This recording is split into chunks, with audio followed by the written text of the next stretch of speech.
ചെയ്യുന്നവരാണോ നിങ്ങൾക്ക് ഒരുപാട് കൺഫ്യൂഷൻ ഉണ്ടാവും അല്ലേ? എത്ര രൂപ ഞാൻ ക്യാപിറ്റലായിട്ട് കൊണ്ടുവരണം? ചില ഫ്രണ്ട്സ് 50,000 കൊണ്ടുവരുന്നു, ചില ഫ്രണ്ട്സ് 1,00,000 കൊണ്ടുവരുന്നു, ചിലർ വലിയ ക്യാപിറ്റലായിട്ട് ട്രേഡ് ചെയ്യാനായിട്ട് വരുന്നു. ഞാൻ ഇതിൽ ഏതാ ഫോളോ ചെയ്യേണ്ടത്? എൻ്റെ കയ്യിൽ വലിയ ക്യാപിറ്റൽ എടുക്കാനും ഇല്ല, ചെറിയ ക്യാപിറ്റലാണെങ്കിൽ എനിക്ക് ഓക്കെ ആണ്.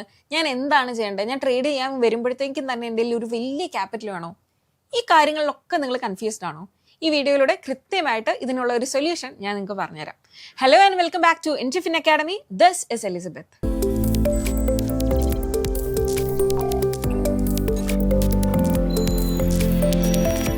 ആദ്യം തന്നെ നമുക്ക് ട്രേഡിംഗ് എന്താണെന്ന് മനസ്സിലാക്കാം. ട്രേഡിംഗ് എന്ന് പറഞ്ഞാൽ എന്താ? നമ്മൾ ഷോർട്ട് ടേം പീരീഡിലേക്ക് നമ്മൾ ട്രേഡ് ചെയ്ത്, അതായത് നമ്മൾ ബൈയും സെല്ലും ഒക്കെ ചെയ്ത്, സ്റ്റോക്സിൽ ബൈയും സെല്ലും ഒക്കെ ചെയ്ത് പണം ഉണ്ടാക്കുന്നതിനാണ് ട്രേഡിംഗ് എന്ന് പറയുന്നത്.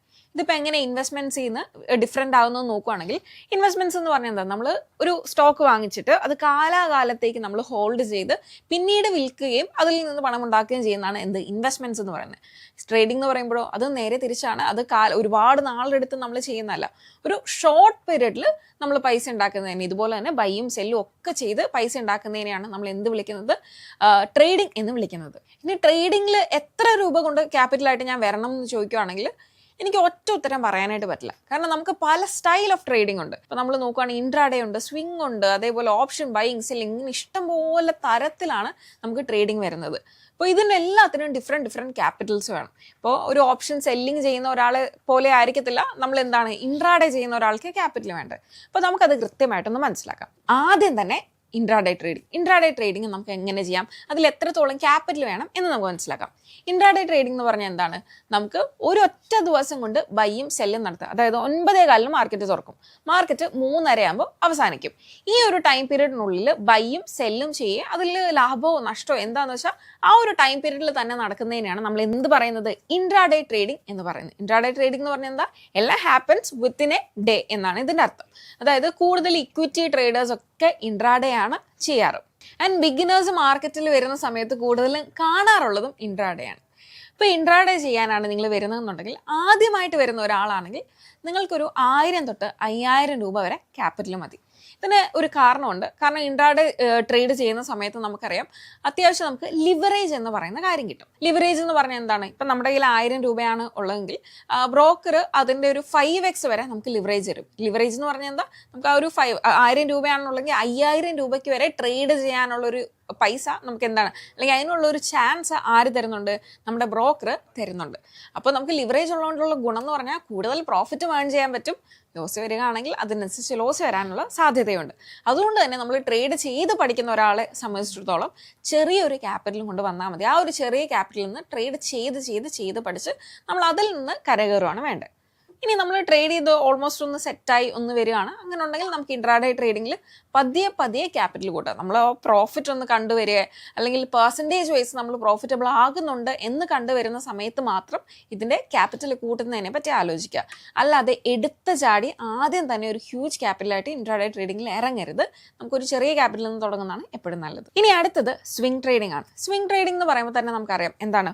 ഒരു ദിവസത്തിൽ കൂടുതൽ നമ്മൾ ട്രേഡ് ചെയ്യുന്നതിനാണ് സ്വിംഗ് ട്രേഡിംഗ് എന്ന് പറയുന്നത്. അപ്പം നമ്മൾ വാങ്ങിയിട്ട് ഒരു ദിവസം, അതായത് ഇൻട്രാഡേ എന്ന് പറയുമ്പോൾ 3:30 തീരും. അപ്പോൾ ആ ഒരു ദിവസം കഴിഞ്ഞ് നമ്മൾ ചെയ്യുന്ന ട്രേഡിങ്ങിനെയാണ് സ്വിംഗ് ട്രേഡിംഗ് എന്ന് പറയുന്നത്. സ്വിംഗ് ട്രേഡിംഗ് എന്ന് പറയുന്നത് മാക്സിമം കുറച്ച് ഫ്യൂ വീക്സ് വരെ പോകുന്നുള്ളൂ. അതാണ് സ്വിംഗ് ട്രേഡിംഗ് എന്ന് പറയുന്നത്. നമ്മളൊരു സ്റ്റോക്ക് വാങ്ങുന്നു, അതിനെ മാക്സിമം ഫ്യൂ വീക്സ് വരെ ഹോൾഡ് ചെയ്യുന്നു, പിന്നീട് സെല്ല് ചെയ്യുന്നു. അതിനെയാണ് എന്ത് പറയുന്നത്? സ്വിംഗ് ട്രേഡിംഗ് എന്ന് പറയുന്നത്. സ്വിംഗ് ട്രേഡിങ്ങിന് നമുക്ക് ഇൻട്രാഡേയുടെ അത്രയും ക്യാപിറ്റൽ പോരാ, കുറച്ചുകൂടെ കൂടുതൽ ക്യാപിറ്റൽ വേണം. ഞാൻ ഈ പറയുന്നൊക്കെ ബിഗിനേഴ്സിനെ സംബന്ധിച്ചിടത്തോളം വരുന്ന കാര്യങ്ങളാണ്. നിങ്ങൾ കുറച്ചുകൂടെ അഡ്വാൻസ്ഡ് ആണെങ്കിൽ ക്യാപിറ്റലിൻ്റെ കാര്യത്തിലൊക്കെ നല്ല ഡിഫറൻസ് വരുന്നതാണ്. ചെറിയ ക്യാപിറ്റൽ പോരാ, നിങ്ങൾക്ക് വലിയ ക്യാപിറ്റലിൻ്റെ ആവശ്യം വരുന്നുണ്ട്. ഇനി ബിഗിനർ ആണെങ്കിൽ മനസ്സിലാക്കുക, ഒരു 5000 തൊട്ട് 10000 രൂപ വരെയെങ്കിലും വേണം സ്വിംഗ് ട്രേഡിങ്ങിലോട്ട് വരുന്ന സമയത്ത്. എന്തുകൊണ്ടെന്ന് ചോദിക്കുകയാണെങ്കിൽ, ഇൻട്രാഡേ ട്രേഡിങ്ങിൽ ഞാൻ നേരത്തെ പറഞ്ഞ പോലെ തന്നെ ലിവറേജ് ഉണ്ട്. പക്ഷേ അത് ഇൻട്രാഡേക്ക് മാത്രം കിട്ടുന്ന സവിശേഷതയാണ്. അത് നമുക്ക് സ്വിംഗ് ട്രേഡിങ്ങിൽ കിട്ടില്ല. അതുകൊണ്ട് തന്നെ നമുക്ക് ലിവറേജ് ഇല്ലാത്തതുകൊണ്ട് തന്നെ നമുക്ക് സ്റ്റോക്ക് വാങ്ങുന്നതിന് പൈസയുടെ ആവശ്യമുണ്ട്. അതുകൊണ്ട് തന്നെ നമ്മൾ കുറച്ചുകൂടെ കൂടുതൽ ക്യാപിറ്റൽ ഇതിലോട്ട് കൊണ്ടുവരാനാണ്. ഒരു 5000 തൊട്ട് 10000 രൂപ വരെ. ഞാൻ എഗെയിൻ പറയാണ്, ഇത് കംപ്ലീറ്റ്ലി ഫോർ ബിഗിനേഴ്സ് ആണ്. ബിഗിനേഴ്സ് തുടങ്ങുന്ന സമയത്ത് ആ ഒരു ക്യാപിറ്റൽ സ്കെയിലിൽ വന്നാൽ മതി. നമ്മൾ വലിയൊരു ക്യാപിറ്റലായിട്ട് വരുന്ന സമയത്തുള്ള ഒരു പ്രശ്നം എന്ന് പറഞ്ഞാൽ, അതായത് ലോസ് വരുന്ന സമയത്ത് നമ്മൾ ഹ്യൂജ് ലോസ് കാണേണ്ട വരും. അപ്പോൾ ചിലപ്പോൾ നമ്മൾ അതുകൊണ്ട് തന്നെ ട്രേഡ് നിർത്താനുള്ള ചാൻസും ഉണ്ട്. സോ ഈ ഒരു ക്യാപിറ്റൽ സ്കെയിലിൽ നിർത്തുന്നതായിരിക്കും ഏറ്റവും നല്ലത്. ഇനി അടുത്തതെന്ന് പറയുന്നതാണ് നമ്മുടെ ഓപ്ഷൻസ് എന്ന് പറയുന്നത്. അപ്പോൾ ഞാൻ ഫ്യൂച്ചേഴ്സിലോട്ട് പോകുന്നില്ല. കൂടുതൽ ആൾക്കാർ ചെയ്യുന്നതെന്ന് പറഞ്ഞാൽ ഓപ്ഷൻസ് ആണ്. ഫ്യൂച്ചേഴ്സ് എന്ന് പറഞ്ഞാൽ തന്നെ നമുക്കറിയാം ലാക്സ് വേണം ട്രേഡ് ചെയ്യാനായിട്ട്. അപ്പോൾ നമുക്ക് അതങ്ങോട്ട് മാറ്റുന്നത് ഓപ്ഷൻസിൽ തന്നെ 2 കാറ്റഗറി ഉണ്ട്. ഓപ്ഷൻ ബൈയിങ് ഉണ്ട്, ഓപ്ഷൻ സെല്ലിംഗ് ഉണ്ട്. ഓപ്ഷൻ ബൈയിങ്ങും സെല്ലിങ്ങും നല്ലതാണ്, നല്ല റിട്ടേൺസ് തരുന്ന 2 സെഗ്മെന്റ്സ് ആണ്. ബൈയിങ്ങും സെല്ലിങ്ങും നമുക്ക് നല്ല രീതിയിൽ പൈസ ഉണ്ടാക്കാൻ പറ്റുന്നതാണ്. എസ്പെഷ്യലി ബയ്യേഴ്സ് ചെറിയൊരു ക്യാപിറ്റലിൽ നിന്ന് ഭയങ്കര ഹ്യൂജ് എമൗണ്ട് നമുക്ക് ഏൺ ചെയ്തെടുക്കാനായിട്ട് സാധിക്കുന്ന ഒരു കാര്യമാണ് ഓപ്ഷൻ ബൈയിങ് എന്ന് പറയുന്നത്. അപ്പോൾ ഓപ്ഷൻ ബൈയിങ് ആണ് നിങ്ങൾ ഉദ്ദേശിക്കുന്നതെങ്കിൽ ഡെഫിനറ്റ്ലി നിങ്ങൾക്കൊരു എഗെയിൻ പറയുകയാണെങ്കിൽ ഒരു 5000-10,000 രൂപ വരെ ക്യാപിറ്റൽ ഇനീഷ്യലി മതി. ഓക്കെ, ഇനീഷ്യലി പറഞ്ഞാൽ ഇതൊരു ഐഡിയൽ ക്യാപിറ്റലാണോ? അല്ല. ഒരു ഇനീഷ്യലി നമുക്ക് വരുന്ന സമയത്ത് നമുക്ക് വേണ്ട ഒരു ക്യാപിറ്റലാണ് 5000 തൊട്ട് 10,000 രൂപ വരെ, അല്ലെങ്കിൽ ഒരു 5000 എങ്കിലും നമ്മുടെ കയ്യിലുണ്ടാവണം. കാരണം എന്താണെന്ന് വെച്ചാൽ ഒരു ലോട്ട് വാങ്ങുന്ന സമയത്ത് നമുക്ക് അത്രത്തോളം രൂപയുടെ ആവശ്യം വരുന്നുണ്ടാവും. നമ്മളിവിടെ ഒരു ക്വാണ്ടിറ്റി 2 ക്വാണ്ടിറ്റി അങ്ങനെ ആയിട്ടല്ല വാങ്ങുന്നത്, ഒരു ലോട്ടായിട്ടാണ് വാങ്ങുന്നത്. അതുകൊണ്ട് തന്നെ നമുക്ക് എന്താണ് ക്യാപിറ്റൽ റിക്വയർമെൻറ്റ് ഇവിടെ കൂടുതലാണ്. സോ നമുക്കൊരു 5000 തൊട്ട് 10,000 വരെയെങ്കിലും നമ്മൾ കയ്യിൽ കരുതി വെക്കുക ഓപ്ഷൻ ബൈയിങ്ങിനായിട്ട്. എപ്പോഴും മനസ്സിലാക്കുക, ഓപ്ഷൻ ബൈയിങ് എന്ന് പറയുന്നത് നല്ല രീതിയിൽ നിങ്ങളിപ്പോൾ ഒരു 5000 രൂപയ്ക്ക് ട്രേഡ് ചെയ്താൽ ചിലപ്പോൾ നിങ്ങൾ 10,000 രൂപയുടെ പ്രോഫിറ്റ് കാണാൻ ചാൻസ് ഉള്ള ട്രേഡിംഗ് ആണ് ഓപ്ഷൻ ട്രേഡിംഗ് എന്ന് പറയുന്നത്. നിങ്ങൾക്ക് അത്രത്തോളം റിസൾട്ട് കിട്ടാൻ ചാൻസ് ഉണ്ട്. പക്ഷേ എന്ന് പറഞ്ഞിട്ട് ലോസ് വരുന്ന സമയത്ത് നമ്മൾ ഒരുപാട് ഓവർ ഹോൾഡ് ചെയ്യും. അങ്ങനെ ചെയ്യുന്ന സമയത്ത് ഓവർ ലോസിലോട്ട് പോകാനുള്ള ഒരുപാട് സാധ്യതകൾ എന്തിലുണ്ടോ? ഓപ്ഷൻ ബൈയിങ്ങിലുണ്ട്. അപ്പോൾ ട്രേഡ് ചെയ്യുമ്പോൾ കൃത്യമായിട്ട് മനസ്സിലാക്കി പഠിച്ച് മാത്രം ഓപ്ഷൻ ട്രേഡിങ്ങിലോട്ടൊക്കെ ഇറങ്ങുക. ബിഗിനേഴ്സ് ആണെങ്കിൽ ശരിക്കും പറഞ്ഞാൽ ഓപ്ഷൻ ട്രേഡിംഗ് ആദ്യമേ ഇനീഷ്യലി അവോയ്ഡ് ചെയ്യുന്നത് വളരെ നന്നായിരിക്കും. ബേസിക്കലി ഇൻട്രാഡേ ട്രേഡിംഗ് ചെയ്തൊന്ന് പഠിച്ച് മനസ്സിലാക്കിയതിന് ശേഷം നമ്മൾ ഓപ്ഷൻസിലോട്ട് കടക്കുക. ഇനി അടുത്തെന്ന് പറയുന്നത് ഓപ്ഷൻ സെല്ലിംഗ്. ഞാൻ പേഴ്സണലി ഒരു ഓപ്ഷൻ സെല്ലറാണ്. അപ്പോൾ ഓപ്ഷൻ സെല്ലിങ്ങിലോട്ട് വരുന്ന സമയത്ത് നമുക്കിവിടെ കുറച്ച് ക്യാപിറ്റൽ കൂടുതൽ വേണം. നമുക്ക് ഇതിൻ്റെ ഒരു റീസൺ എന്ന് പറഞ്ഞാൽ ഓപ്ഷൻ സെല്ലിങ്ങിലോട്ട് വരുന്ന സമയത്ത് സ്പാൻ മാർജിൻ, എക്സ്പോഷർ മാർജിൻ, അതേപോലെ തന്നെ നമ്മുടെ പ്രീമിയം കളക്റ്റഡ് എന്ന് പറഞ്ഞ 3 മാർജിൻസ് ഒന്നിച്ച് വന്നിരുന്നതാണ് ഓപ്ഷൻ സെല്ലിങ്ങിലോട്ട് വരുന്ന സമയത്ത്. കാരണം ഈ ഓപ്ഷൻ സെല്ലിങ്ങിന് അൺലിമിറ്റഡ് ലോസിനുള്ള പൊട്ടൻഷ്യൽ ഉള്ളതുകൊണ്ട് തന്നെ നമുക്ക് ഹ്യൂജ് ക്യാപിറ്റൽ വേണം. അപ്പോൾ മിനിമം ഒരു 1.25 ലക്ഷം രൂപ തൊട്ട് അതിന് മേളിലോട്ട് ചിന്തിച്ചാൽ മതി ഓപ്ഷൻ സെല്ലിങ്ങിൻ്റെ കേസിലോട്ട്. ഇപ്പോൾ ബിഗിനേഴ്സ് ആണെങ്കിൽ നേരെ എടുത്ത് കാല് വെക്കാൻ പറയില്ല. പിന്നെ നമുക്ക് ഓപ്ഷൻ സെല്ല് ചെയ്യുന്ന സമയത്ത് ക്യാപിറ്റൽ കുറയ്ക്കാൻ ഹെഡ്ജിങ് എന്ന് പറയുന്നൊക്കെ ഓരോ പരിപാടികളുണ്ട്. പക്ഷെ ബിഗിനേഴ്സ് എന്ന രീതിയിലാണെങ്കിൽ നിങ്ങൾക്ക് മാറി നിൽക്കാൻ പറ്റുന്ന ഒരു കാര്യമാണ് ഓപ്ഷൻ സെല്ലിംഗ് എന്ന് പറയുന്നത്. അല്ലെങ്കിൽ ഓപ്ഷൻസ് എന്ന് പറയുന്നത് മൊത്തത്തിലെ ബിഗിനേഴ്സിന് മാറി നിൽക്കാൻ പറ്റുന്ന ഒരു കാര്യമാണ്. സോ നിങ്ങൾക്ക് ഒരു ബേസിക് ഐഡിയ കിട്ടില്ല എത്രത്തോളം ക്യാപിറ്റൽ വേണം ഓരോന്ന് ചെയ്ത് വരാനായിട്ട്. ഇനി നമുക്ക് ട്രേഡിങ്ങിലോട്ട് വരുന്ന സമയത്ത് നിങ്ങളെല്ലാം ബിഗിനേഴ്സ് ആയിരിക്കും. ബിഗിനേഴ്സ് എന്ന രീതിയിൽ നമ്മൾ പാലിക്കേണ്ട ഒരു ഗോൾഡൻ റൂൾ എന്ന് വേണമെങ്കിൽ പറയാം. അതായത് ഒരു ട്രേഡിൽ മാക്സിമം ഒരു 1-2% റിസ്ക് ചെയ്യാവുള്ളൂ. അതിൽ കൂടുതൽ റിസ്ക് ചെയ്യരുത്. അത് ഭയങ്കര ഡേഞ്ചറസ് ആണ്. അതിനൊരു കാരണം എന്ന് പറഞ്ഞാൽ ചിലപ്പോൾ ചെറിയ ക്യാപിറ്റലോട്ട് വരുന്ന സമയത്ത് നമുക്ക് കുഴപ്പമില്ല, ഇത്രയും രൂപയല്ലേ പോകുന്നുള്ളൂ എന്നൊരു ധാരണയായിരിക്കും. പക്ഷെ നമ്മൾ ക്യാപിറ്റൽ ഇതിനനുസരിച്ച് കൂട്ടുന്ന സമയത്ത് ഇതൊരു ഹ്യൂജ് ലോസിലോട്ട് പോകാനുള്ള സാധ്യതയുണ്ട്. 1-2% കൂടെ 5%, 10% ലോസ് പറഞ്ഞാൽ അതൊരു ഭയങ്കര ഹ്യൂജ് ലോസ് ആയിരിക്കും. സോ നമ്മൾ ആദ്യം തൊട്ട് ട്രേഡ് ചെയ്ത് തുടങ്ങുമ്പോൾ തൊട്ട് ഈ ഒരു കാര്യം ശ്രദ്ധിക്കുകയാണെങ്കിൽ നമുക്ക് എന്ത് ചെയ്യാനായിട്ട് പറ്റും? കുറേയും കൂടെ കൺട്രോൾ കിട്ടും നമ്മുടെ ട്രേഡിങ്ങിൽ. അതായത് 10,000-ന്റെ ഒരു 1% എന്ന് പറയുന്നത് എത്രയാണ്? 100 രൂപയെ വരുന്നുള്ളൂ. അല്ലെങ്കിൽ 2% എന്ന് പറഞ്ഞാൽ 200 രൂപയെ വരുന്നുള്ളൂ. അപ്പോൾ ആ ഒരു റേഞ്ചിൽ വരുന്നുള്ളൂ. അപ്പോൾ അതിൽ തന്നെ നമുക്ക് കട്ട് ഓഫ് ചെയ്യാൻ നമ്മൾ പഠിക്കണം. അത് പഠിച്ചാൽ മാത്രമേ നമുക്ക് ഈസി ആയിട്ട് മുന്നോട്ട് പോകാനായിട്ട് പറ്റുള്ളൂ. അല്ലെങ്കിൽ നമ്മൾ കൂടുതൽ ക്യാപിറ്റൽ കൊണ്ടുവരുന്ന സമയത്ത് നമ്മൾ കുഴപ്പമില്ല, ഓക്കെ പോട്ടെ, കുറച്ച് ലോസല്ലേ വരുന്നുള്ളൂ, കുഴപ്പമില്ല, ഞാൻ ഹോൾഡ് ചെയ്യാം, ഇനി മാർക്കറ്റ് കയറും, അങ്ങനത്തെ ഒരു ഫോൾസ് ഹോപ്പിൽ നമ്മളിരിക്കും. സോ ഈ കാര്യം എല്ലാവരും ശ്രദ്ധിക്കേണ്ടതാണ്. ഒരു ട്രേഡ് എടുക്കുന്ന സമയത്ത് പ്രോപ്പറായിട്ട് പൊസിഷൻ സൈസ് ചെയ്യാനും പ്രോപ്പറായിട്ട് SL വെക്കാനും പഠിക്കുക, അത് സ്റ്റോപ്പ് ലോസ് വെക്കാനും പഠിക്കുക.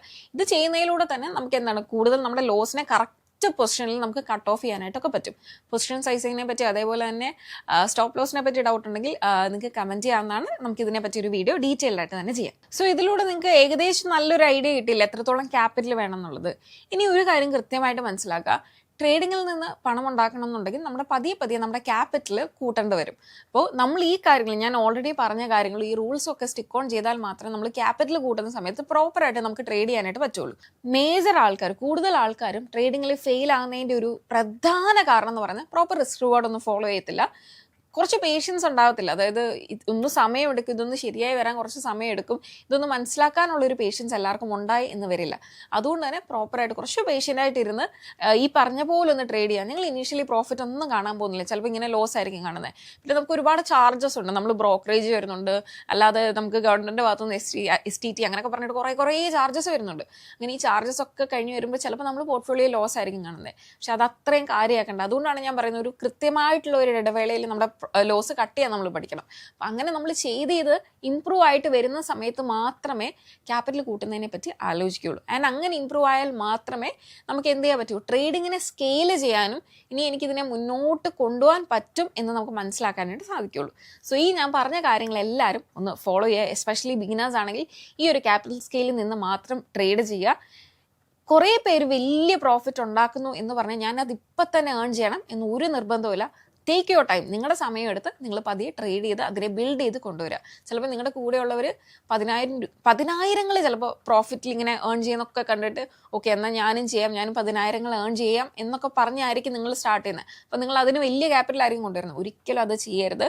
ഇനീഷ്യലി ആ 10,000 അവർക്ക് കിട്ടുന്നുണ്ടെങ്കിൽ അതുപോലുള്ള ലോസുകളും അവർക്ക് വന്നിട്ടുണ്ടാകും. അപ്പോൾ ചിലപ്പോൾ അവർ കുറച്ചുകൂടെ എക്സ്പീരിയൻസ്ഡ് ആയിരിക്കും. അപ്പോൾ ഈ കാര്യങ്ങളെല്ലാം മനസ്സിൽ വെക്കുക. അവർ മാർക്കറ്റ് വന്നിട്ട് 5 കൊല്ലമായിട്ട് ട്രേഡ് ചെയ്യുന്നവരായിരിക്കും. നിങ്ങൾ അടുത്ത മാസം ഞാൻ 5,000 10,000 ഒരു ട്രേഡിൽ ഏൺ ചെയ്യണം എന്ന് പറയുന്നത് ഒരിക്കലും പ്രാക്ടിക്കൽ ആയിട്ടുള്ള കാര്യമല്ല. സോ ഈ കാര്യങ്ങൾ കൃത്യമായിട്ട് ശ്രദ്ധിച്ച് മാത്രം ട്രേഡ് ചെയ്യാം.